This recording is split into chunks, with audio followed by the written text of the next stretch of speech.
नमस्कार दोस्तों, कैसे हैं आप सभी लोग। होप सभी लोग ठीक होंगे और स्वस्थ भी होंगे। तो ऑल इंडिया का जो स्ट्रे वैकेंट राउंड, चौथा राउंड जो होने वाला है, उसकी वैकेंट लिस्ट की सूची आ चुकी है। आपकी जो क्लियर वैकेंसी की लिस्ट है ऑल इंडिया की, वो एमसीसी ने अपनी वेबसाइट पर डाल दी है। और इस बार जो फोर्थ राउंड है, स्ट्रे वैकेंट राउंड है, उसमें बहुत सारी एमबीबीएस की वैकेंट सीटें आई है।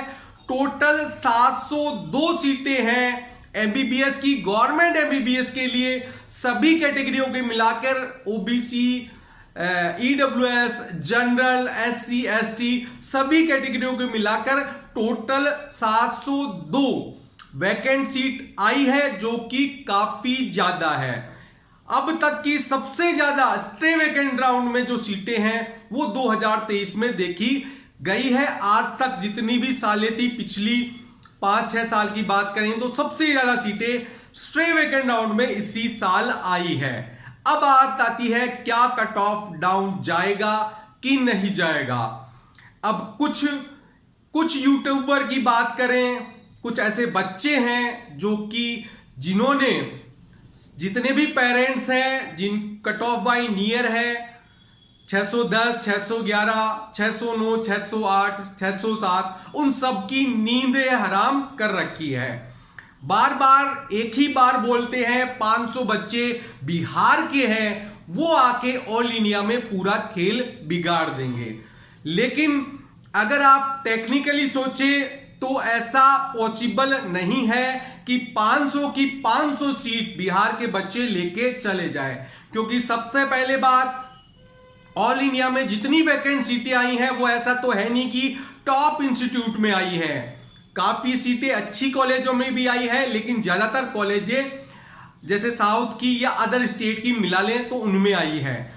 तो बिहार का बच्चा अपने स्टेट को छोड़कर ऑल इंडिया में दूसरे स्टेट में जाएगा, ये मेंटेलिटी कहां तक सही बैठती है ये आप खुद सोच सकते हैं।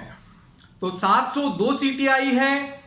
बिहार के बच्चे आएंगे, लेकिन बिहार के बच्चे वो ही आएंगे जिन्होंने ऑल इंडिया थर्ड राउंड में कोई भी सीट अलॉट नहीं करवाई थी। जो बच्चे ऑल इंडिया थर्ड राउंड में सीट अलॉट करवा चुके हैं, चाहे वो बिहार के हो चाहे वो अदर स्टेट के हो, उनको ऑल इंडिया की फोर्थ राउंड की काउंसलिंग से बाहर कर दिया गया है।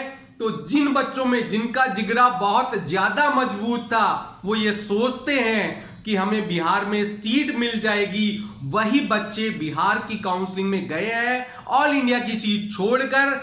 तो उनको ऑल इंडिया की काउंसलिंग से बाहर कर दिया गया है, और प्लस अब वो केवल बिहार के लिए फाइट करेंगे, ना कि ऑल इंडिया के स्ट्रे वैकेंट राउंड में दोबारा आ सकते हैं। और काफी बच्चे ऐसे हैं जिन्होंने फर्स्ट राउंड, सेकेंड राउंड और थर्ड राउंड ऑल इंडिया में सीटें भी ले रही है।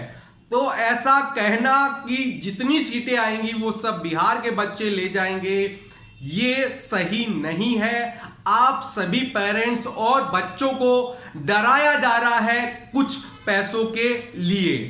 तो आप इनसे सावधान रहें, थोड़ा धैर्य रखिए। 702 सीटें आने के बाद दूसरा सबसे बड़ा टॉपिक जो सामने आता है कि कट ऑफ कितना रह सकता है। तो टेक्निकली जितना कट ऑफ रह सकते हैं, हम 3 गुना कम से कम इसको मानकर चलते हैं।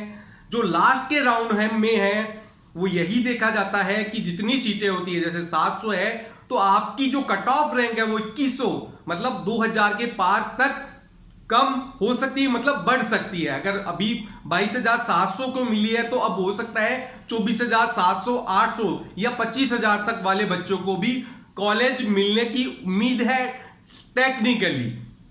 अगर आप इसको इमोशनली जोड़ते हैं तो कुछ भी पॉसिबल नहीं है। पूरी 500 की 500 सीटें बिहार के बच्चे ले जाएंगे, अगर आप इसको दिल से इमोशनली सोचते हैं। लेकिन अगर आप टेक्निकली अच्छी तरह से सोचते हैं एज ए काउंसलर, तो आपको पता रहता है कि ये रेशो रहता है 2.5 से 3% का। लास्ट के राउंड में रेशो रहता है, जितनी सीटें आती है उनसे 2.5 से 3 गुना तक कट ऑफ बढ़ती है।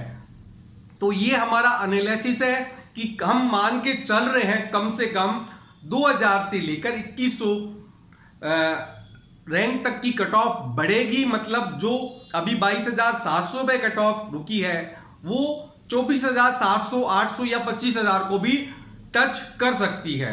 अब तीसरा पॉइंट आता है कि मान लीजिए बिहार के बच्चे ऑल इंडिया की सीटें ब्लॉक कर लेते हैं, अपने स्टेट की सीटें भी ले लेते हैं, 2 जगह सीटें ले लेते हैं और वो सीट ब्लॉकिंग करके चले जाते हैं।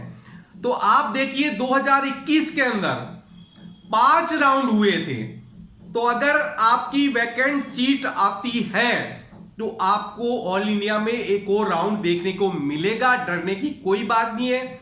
अगर ऑल इंडिया की सीटें खाली रहती है तो आपको एक और राउंड देखने को मिलेगा, घबराए नहीं, कट ऑफ 100% गिरने वाली है। धन्यवाद।